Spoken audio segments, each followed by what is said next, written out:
June 4, 1944. 11:09 a.m. Eastern Atlantic, west of Cape Verde. A gray swell rolls under a wounded submarine, its deck slick with oil and spray. Smoke thins in the wind. Then, silence. No gunfire. No engines. Just the slap of water against steel. On the surface lies U-505. She should be sinking.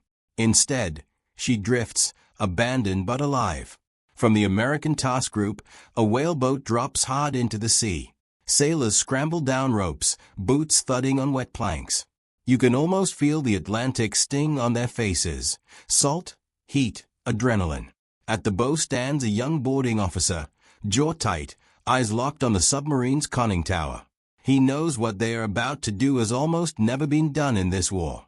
Capture an enemy U-boat at sea. Intact. Behind him, the escort carrier USS Guadalcanal holds station. Her deck crews watch in breathless quiet. Above, a slow circle of aircraft keeps guard, engines droning like a warning. Minutes earlier, depth charges had rattled the ocean. The submarine had tried to fight, firing a torpedo that missed, then surfacing under pressure. A shell struck her. Another. The crew panicked. Hatches burst open. Men leapt into the water. But something went wrong. Very wrong. No scuttling explosion. No final plunge. Now the sea offers a prize, and a trap. The boarding party reaches the hull. It towers above them, black paint scarred and blistered. A rope ladder slaps the metal. One by one, Americans climb onto enemy steel, weapons ready, breath shallow. The hatch gapes open like a wound. Inside, darkness breathes. They descend. Metal groans softly as waves lift and drop the hull. The air below is thick with diesel fumes, battery acid, and heat trapped by steel. Water slushes across the deck plates. Gauges tremble. Somewhere, a valve hisses like a living thing. The officer signals forward. Move. Flashlights cut narrow tunnels through the dark. Every shadow could hide a desperate sailor, or time charge waiting to rip the boat apart. Training screams caution. Instinct whispers hurry. Because if this submarine sinks now, everything inside sinks with it. Code books, charts, cipher devices, secrets. At the same moment, drifting in the sea nearby, the German commander clings to wreckage. Oil coats his uniform. He turns toward the gray shapes of American ships surrounding his boat. His face is pale with shock, not from defeat, but from something deeper. He knows what should have happened. He knows what did not. His name is Harald Lange, Captain Lieutenant of U-505, and he is about to understand what has been lost. Below decks, the Americans move deeper into the submarine. A sailor slips, boots sliding on oil, catches himself against a valve wheel. The steel is warm, too warm. Batteries below are flooding. If seawater reaches them fully, chlorine gas will fill the compartments. One breath could burn lungs raw. Find the scuttling charges, the officer orders. Because every U-boat carries its own death. In the control room, needles flicker across cracked dials. Gyroscope repeaters spin uselessly. The diving planes hang slack. The submarine is wounded, but not dying. Not yet. They push toward the radio room. This is where the war is hidden. Inside, papers float in ankle-deep water, signal logs, frequency charts, coded message sheets. One sailor freezes, eyes widening. He understands the value before anyone says it aloud. If these survive, the Atlantic War changes. He begins stuffing documents into a waterproof bag, hands shaking with urgency. Another man secures valves, trying to slow the flood. Somewhere aft, someone shouts, "Charge found." A demolition pack is discovered, wires cut. Another follows. Each one disarmed feels like time stolen from disaster. Above them, on the surface, American destroyers circle protectively. Their guns track the horizon. The mission commander, Daniel V. Gallery, watches through binoculars, heart hammering beneath calm posture. He had conceived this possibility: capture, not destroy. Many thought it impossible. Now the gamble breathes before him. But success demands more than courage. It demands speed and silence. If word spreads that a U-boat has been taken intact, the enemy will change everything. The boarding party reaches the nerve center, the cipher room. A steel cabinet stands bolted near the radio equipment. Locked, heavy, sacred. They know what it holds without seeing inside. An Enigma machine. A tool that turns language into impenetrable noise. At least, that is what Germany believes. The officer orders the cabinet forced open. Metal shrieks. Bolts shear. The door gives. Inside rests the compact keyboard device. Wires, rotors. Precision engineering meant to cloak war in mathematics. Beside it lie code books, settings tables, daily keys. Untouched. For a long second, no one speaks. Because they understand, this is not salvage. This is victory of another kind. They secure the machine carefully, as if it might shatter the moment it leaves German steel. Documents follow. Charts. Spare rotors. Every scrap that can be saved is saved. Yet the submarine still fights them. Water rises. Pumps must be started. Valves closed. Systems stabilized by men who learned their design from horrid briefings and intuition. Imagine standing in an enemy warship, learning its life systems by touch while the ocean tries to reclaim it. Outside, waves slap harder. The hull creaks. A sudden list tilts the deck. For a moment it seems the sea has decided. But the boat steadies. Alive. In the water, Captain Lieutenant Lange is hauled aboard an American ship. Wrapped in a blanket, he watches the impossible unfold. His submarine remains afloat. Americans swarm her decks like ants on black iron. He asks a simple question in clipped German. Did she sink? No one answers. Because they cannot. Orders forbid revealing anything. Prisoners must believe the submarine was lost, destroyed, gone forever. The deception must be perfect. Even the crew rescued from the water are separated, guarded, silenced. Lange's gaze drifts to the horizon, searching for the telltale plume of a sinking vessel. There is none. Something inside him begins to fracture. Not pride. Not fear. Certainty. Below decks, American sailors wrestle with systems they barely understand. One man discovers a valve incorrectly set, likely the cause of the boat's failure to scuttle. A small mechanical oversight. A moment's confusion. Enough to change the war's hidden mathematics. How thin the line can be. They rig emergency power. Pumps begin their labor. Water recedes inch by inch. The submarine, enemy weapon only hours before, now depends on American hands to survive. It is a strange intimacy, saving what you were sent to destroy. Hours stretch. Sweat soaks uniforms. Diesel fumes burn throats. Every creak of steel sounds like a countdown. Yet gradually, impossibly, the submarine stabilizes. The officer surfaces to the bridge, lungs drawing clean air with relief. He signals success. A murmur ripples across the American ships. It is not cheering. Not yet. The weight of secrecy smothers celebration. Because they know what rests inside that steel hull. Not just a machine. Not just books. Access. Insight. A way to read the enemy's voice in the dark ocean. Evening approaches. The sea softens into a burnished gray. Tow lines are prepared. The captured submarine will be taken across the Atlantic, not as a trophy, but as a ghost. Officially, it never existed after this day. Below decks once more, the boarding officer pauses in the cipher room. The Enigma sits secured, silent, ordinary in appearance. He runs a hand across the metal casing. How many convoys were hunted because of this machine? How many sailors vanished into black water, while messages raced invisibly across the Atlantic? He cannot know. Not yet. But he senses the scale. This is not just a captured vessel. It is a wound in secrecy. Night falls. Lights dim. The task group turns westward, towing its impossible prize. Somewhere in the darkness, intelligence officers begin drafting the quietest reports of the war. And on a guarded deck, Captain Lieutenant Lange stares into the Atlantic, mind circling a single thought he cannot shake. If the submarine lives, what else survived? What did they take? And who, now, can hid Germany's secrets in the silence between transmissions? He does not yet know the answer, but the realization is coming. June 5, 1944. 2:40 a.m. Mid-Atlantic darkness. The towline groans like a living thing. Wind skims low across black water, flattening waves into oily ribbons that reflect no stars. The captured submarine follows behind its captors, bow tugged westward, stern dragging a slow wake that glows faintly in the night. From a distance, it looks like wreckage being pulled home. Up close, it feels like contraband history. On the escort carrier's dimmed bridge, orders pass in whispers. No signal lamps. No unnecessary radio traffic. The task group moves as if sound itself could betray them. You can almost sense the discipline in the air, every footstep measured, every door eased shut instead of slammed.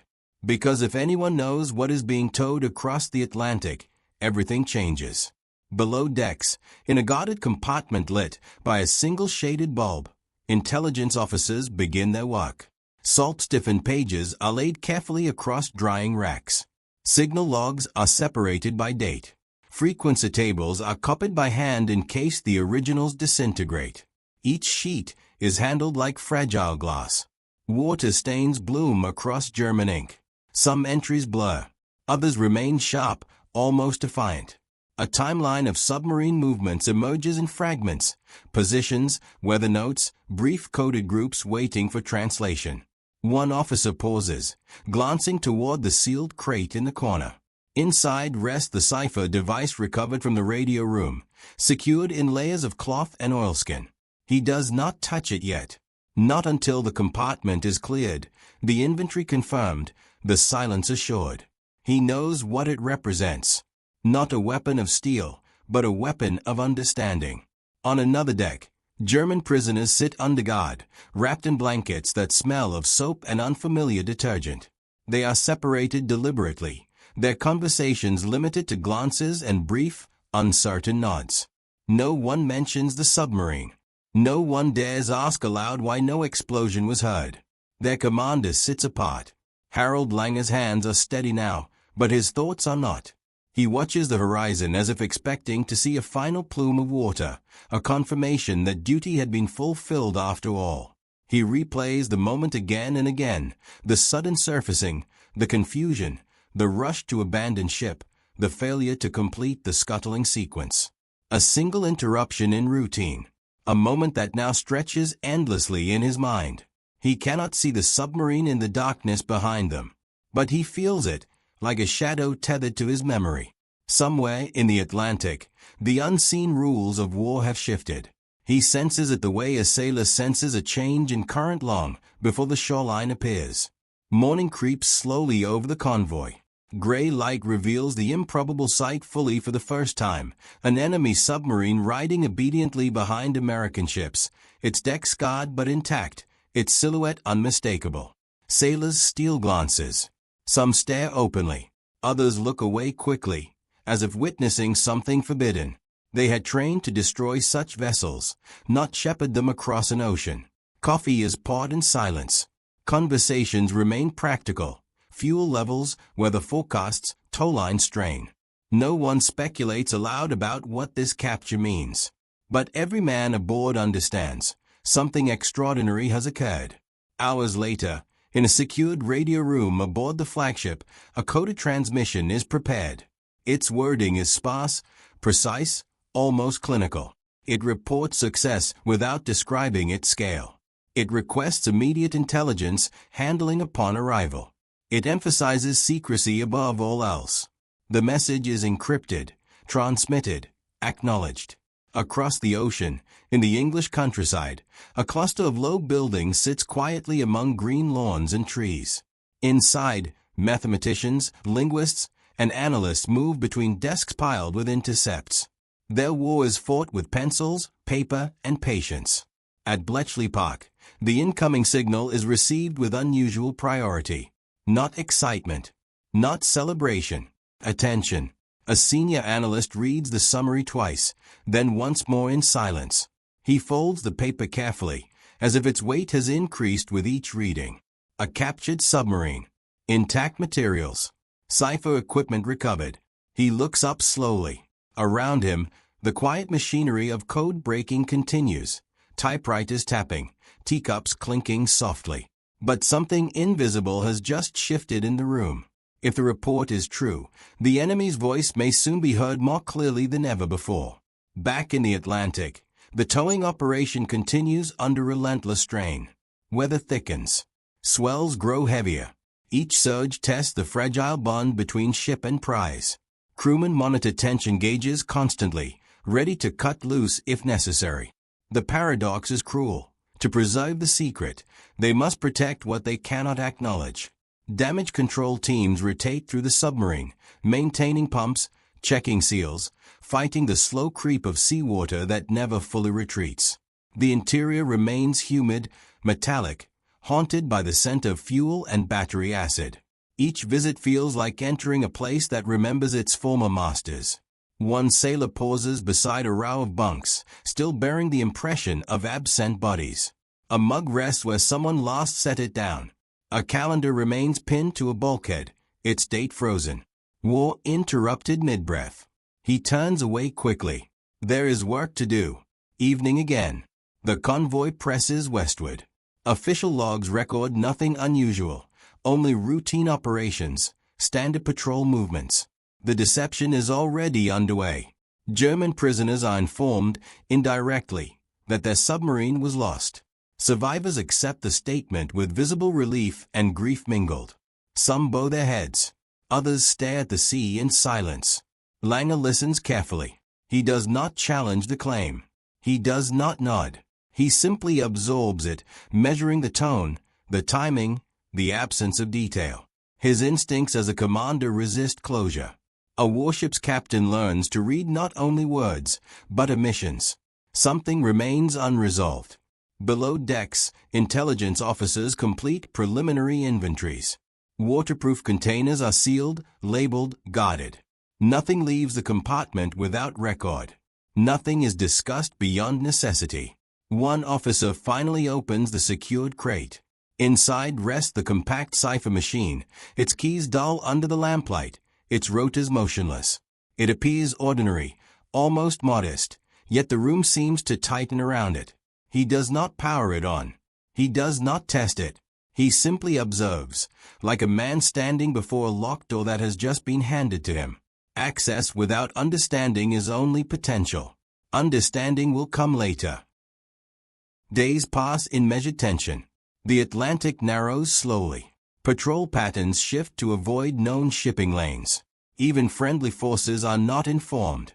The fewer who know, the safer the secret remains. On the third night, a storm descends without warning. Wind howls across decks, tearing spray into white sheets. The towline snaps taut, then slackens violently. For a moment, the submarine yaws sideways, threatening to roll. Men rush to stations, hands numb from cold water. Engines strain. Commands are shouted into the gale. The sea attempts once more to reclaim what was taken from it. But the line holds. The prize survives. When dawn finally breaks, pale and exhausted, the convoy continues, scarred but intact. The submarine rides lower in the water, yet still follows, stubborn, improbable. Far away, intelligence planners begin to imagine consequences they cannot yet confirm. If cipher materials are complete, if operating procedures remain unchanged, if the enemy believes the submarine destroyed, then messages sent in confidence may soon speak in clarity. Convoys could be routed differently, ambushes anticipated, patrols guided with unseen knowledge, lives preserved not by firepower, but by foresight, an invisible advantage. But all depends on a fragile illusion that nothing was captured, that secrecy remains unbroken. And illusions, like tow lines in heavy seas, can fail without warning. On a quiet deck at dusk, Lange stands alone again, watching the horizon darken. He senses a pattern in the American's behavior: careful distance from certain compartments, guarded movements around sealed crates, conversations that halt when he approaches. He is a naval officer. He understands procedures. He recognizes caution born not from routine, but from value. Something important survived. He does not yet know what, but the realization begins to form, not as certainty, but as dread. If even a fragment of the submarine's inner workings fell into enemy hands, what might they learn? What messages might they read? What operations might already be compromised? The thought arrives quietly, then refuses to leave. The ocean remains vast and silent around the convoy. Yet somewhere beyond sight, an unseen war is shifting, subtle, mathematical, relentless. And soon, the first proof will surface. June 19, 1944, 8:10 a.m. A secured naval facility on the American East Coast. Fog hangs low over the harbor. The towed submarine rests at a guarded pier, paint-streaked, hull-scarred, presence denied in every official record. The convoy's journey is over. The real mission begins now. Crates are moved before sunrise, transferred under canvas covers, escorted by armed guards who speak only when required. No photographers, no ceremony, no witnesses beyond those with clearance to forget what they see. Inside a windowless room, tables are arranged in disciplined rows. Papers are laid flat beneath weighted glass. Tools are placed with surgical precision. The atmosphere resembles an operating theater more than a naval office. History, here, is something to be dissected. A senior intelligence officer opens the first container. Damp air escapes. The scent of seawater and oil lingers faintly. One by one, recovered materials are revealed. Signal logs, code books, frequency charts, rotor sets. And finally, the cipher device itself. An Enigma machine. It is smaller than expected, compact, functional, silent. For a moment, no one touches it. Because everyone present understands, this machine was designed to ensure Germany's voice could never be heard by enemies. Yet now it sits beneath foreign light, vulnerable not to bombs, but to comprehension. The officer nods once. Documentation begins. Across the Atlantic, in England's green countryside, analysts gather around a table where fresh material has just arrived under strict escort. At Bletchley Park, the war has always been fought in fragments. Intercepts without context, patterns without certainty, time lost between encryption changes. Now something new has entered the room. Completeness. Recovered key lists are compared against existing intercept archives. Settings align. Message structures make sense in ways they never fully had before. What was once inference becomes confirmation. A linguist traces a finger across a decoded line slowly, almost reverently. Coordinates. Weather. Instructions. Clear. Not guessed. Not approximated. Clear. No one cheers. The room simply grows quieter, more focused. Understanding spreads like dawn light, gradual, unstoppable.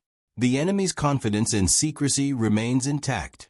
But secrecy itself has been pierced.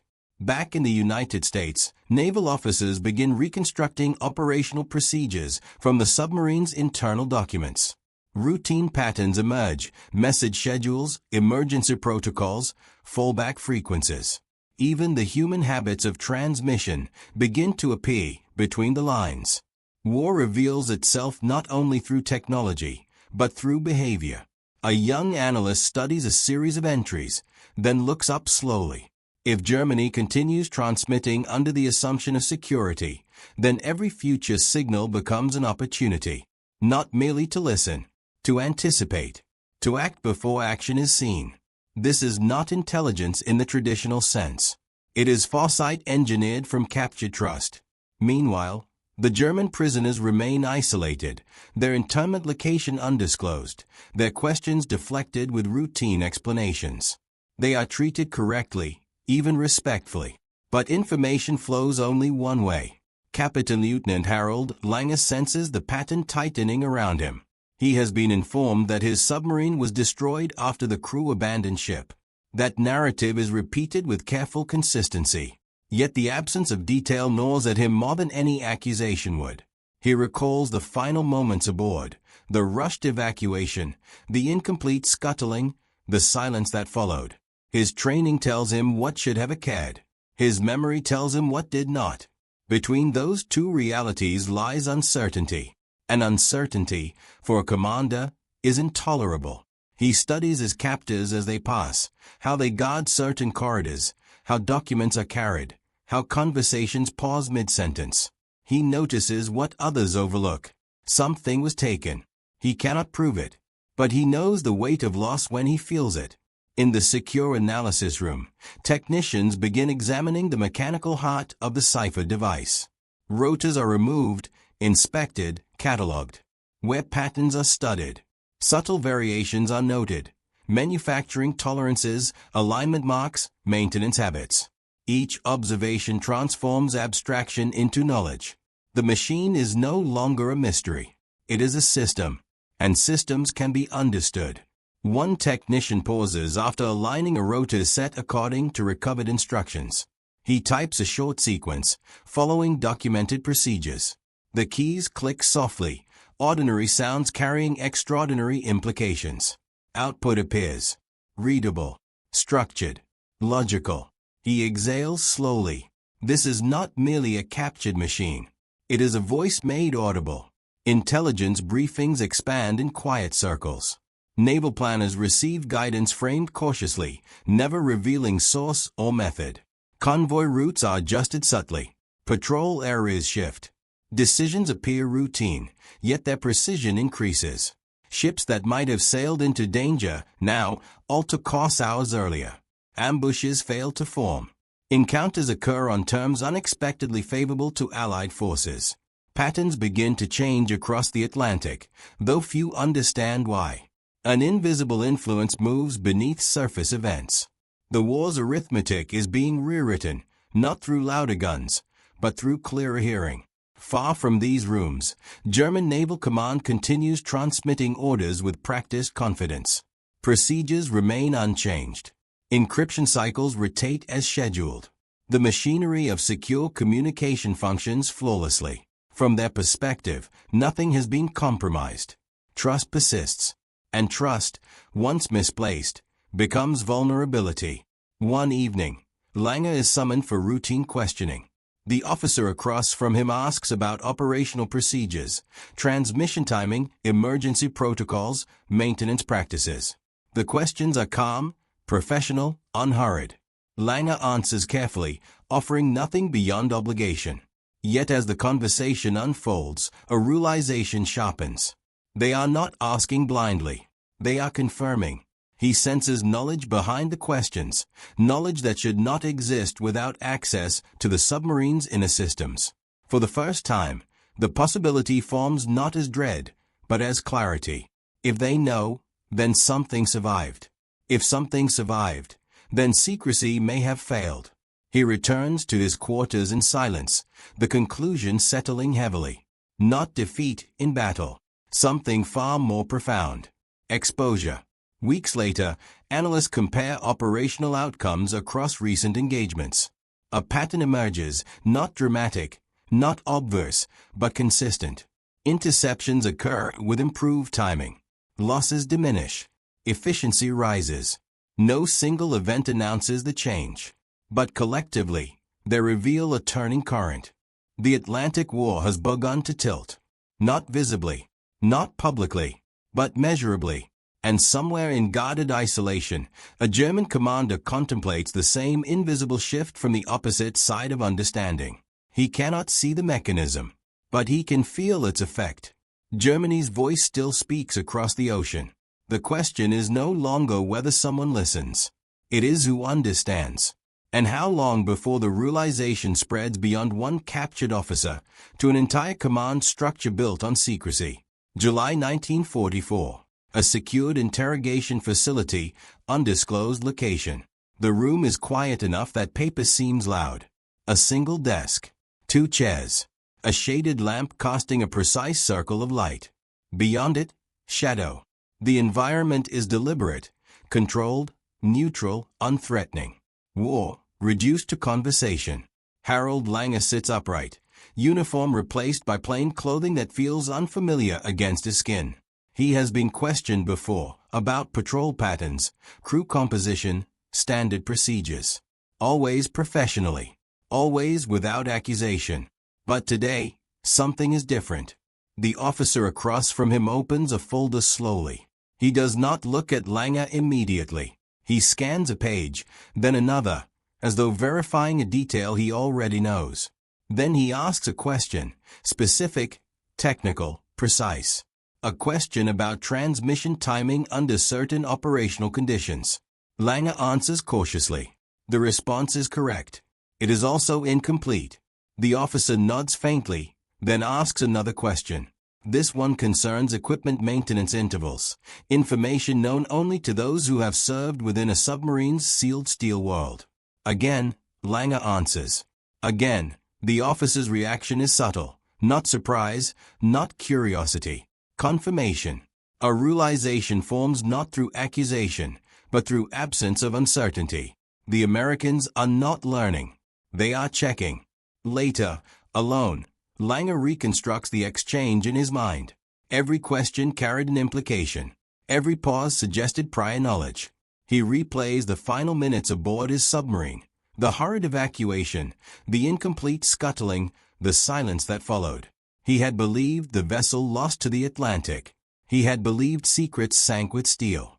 But if the enemy already understands internal procedures, if their knowledge aligns with realities known only aboard the submarine, then loss did not occur at sea. It occurred in silence. You can almost feel the moment the conclusion settles. Slow, irreversible, heavy as pressure at depth. Germany's encrypted voice may no longer be private. In naval command rooms across the Atlantic, decisions begin to feel subtly uncertain. Convoys that should have been vulnerable evade contact. Patrol zones once productive yield little. Reports mention Allied ships altering course just beyond reach, as though guided by anticipation rather than reaction. Commanders search for explanations, improved radar, stronger escorts, mere coincidence. But coincidence repeated becomes pattern. And pattern suggests observation. No official acknowledgement emerges. No directive declares compromise. The machinery of encrypted communication continues its cycles unchanged. Confidence persists, not because it is confirmed, but because its absence would be unbearable. Within Allied intelligence circles, restraint governs every action. Information derived from captured material is used sparingly, carefully. Never so dramatically that it might reveal its source. Knowledge must remain invisible to remain valuable. Analysts speak of a paradox. To benefit from insight, one must conceal its existence. It is a war fought through selective silence. A convoy is rerouted hours before danger forms, not dramatically, simply by small adjustment. A patrol aircraft searches a slightly different sector, not because of suspicion, but because of updated assessment. Each decision appears ordinary. Each outcome, quietly favorable. Success must look accidental. Weeks pass. Interrogations continue with consistent tone, professional, measured, never triumphant. Lange notices the discipline. His captors do not reveal what they know. They allow conclusions to grow naturally, like shadows lengthening at dusk. He studies them in return. Their confidence is subtle but undeniable. They behave not like men speculating about secrets, but like men guarding them. One evening, during a routine exchange, the officer asks about emergency destruction protocols for cipher materials. The question is phrased neutrally, as if drawn from standard procedure manuals. Lange answers with formal precision. But as he speaks, he watches the officer's expression closely. There is no uncertainty, no curiosity, only attention. The implication is unmistakable. Knowledge exists beyond testimony. That night, Lange does not sleep. He sits by a narrow window, observing a strip of sky barely visible between structures. The war he commanded beneath the ocean had always relied on invisibility. Submarines hidden by water, messages hidden by mathematics. Now he contemplates a different form of exposure, one that does not destroy vessels or silence crews, but quietly undermines every plan transmitted in confidence. He imagines orders sent across the Atlantic, believed secure, yet perhaps already understood before they reach their destination.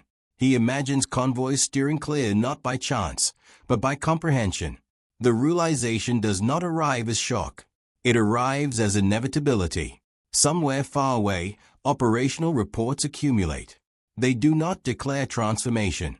They do not announce triumph.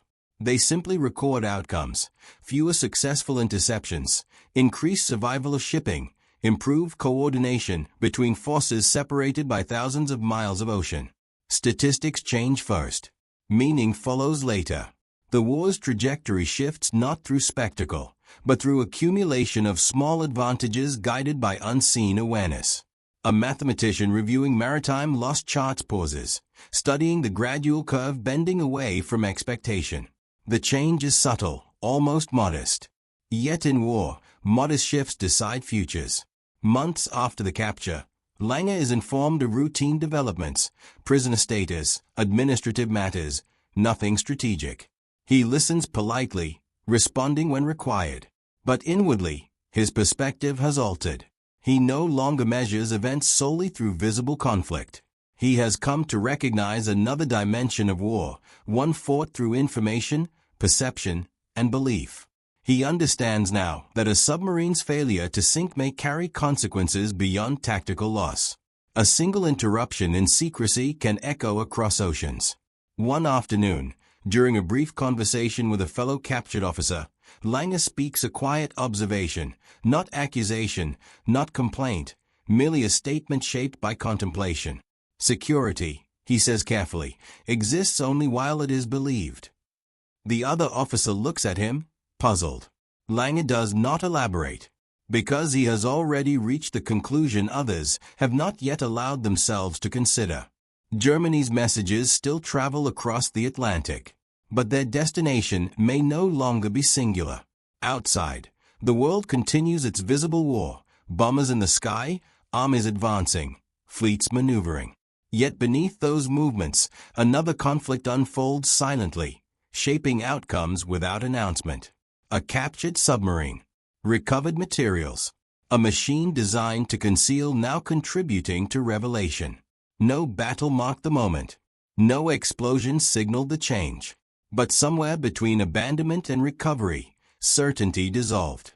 And once certainty vanishes, every transmission carries a new, unspoken risk. A risk not of interception, but of understanding. The realization has reached one commander. Soon, its consequences will reach far beyond him. Autumn 1944. A planning room in Washington, D.C. Maps cover the walls from floor to ceiling, shipping lanes, patrol arcs, weather fronts sketched in pencil and revised in ink. Pins mark convoys in motion.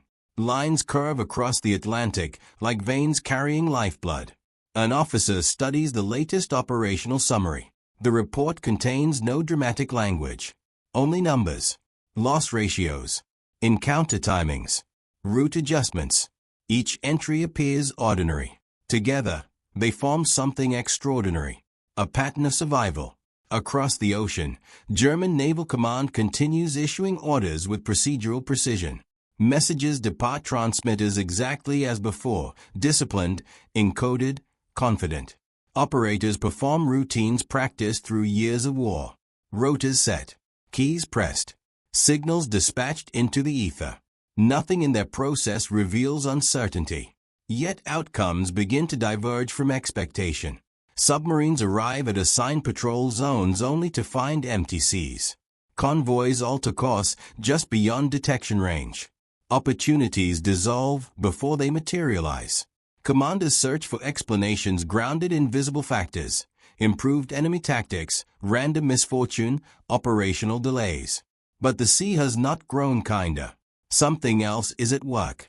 Within Allied intelligence circles, the flow of information is handled with near-religious caution. Analysts share insights sparingly, always through channels that conceal origin.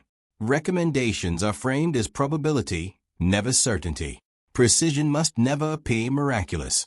A convoy planner reviews suggested route changes delivered through routine dispatch.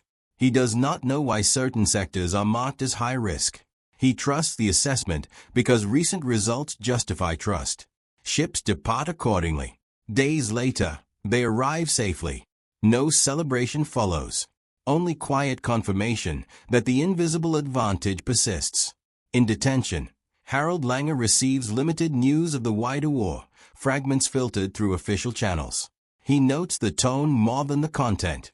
There is an absence of surprise in Allied reports of maritime outcomes.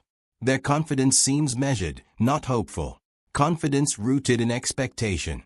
He reflects on a commander's greatest vulnerability, not firepower, not numbers, but predictability. If an enemy can anticipate intention, strength becomes irrelevant. He does not speak these thoughts aloud. They belong to a realization still forming in silence. Winter approaches.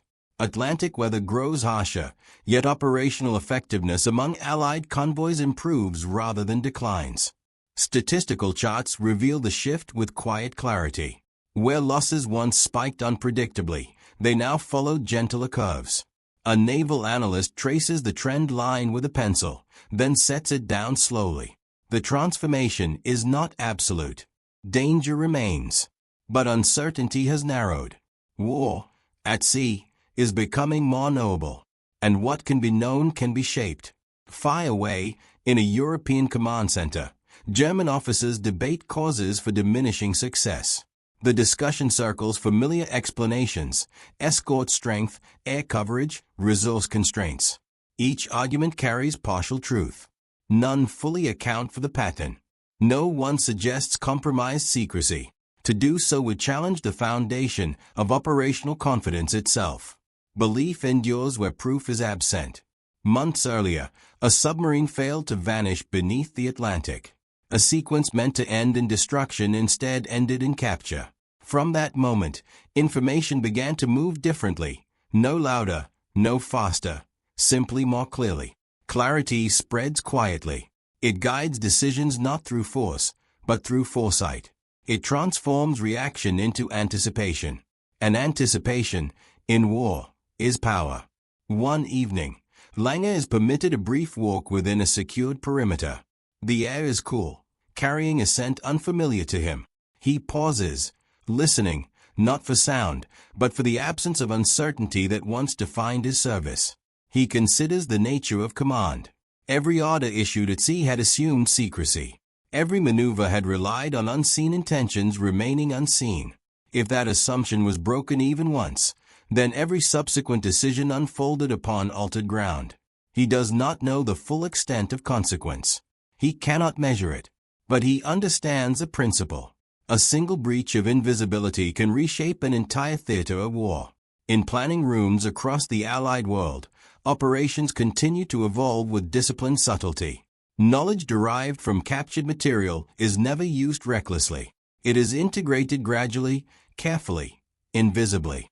Victory, in this domain, cannot announce itself. It must appear as inevitability. Convoys sail. Escorts patrol.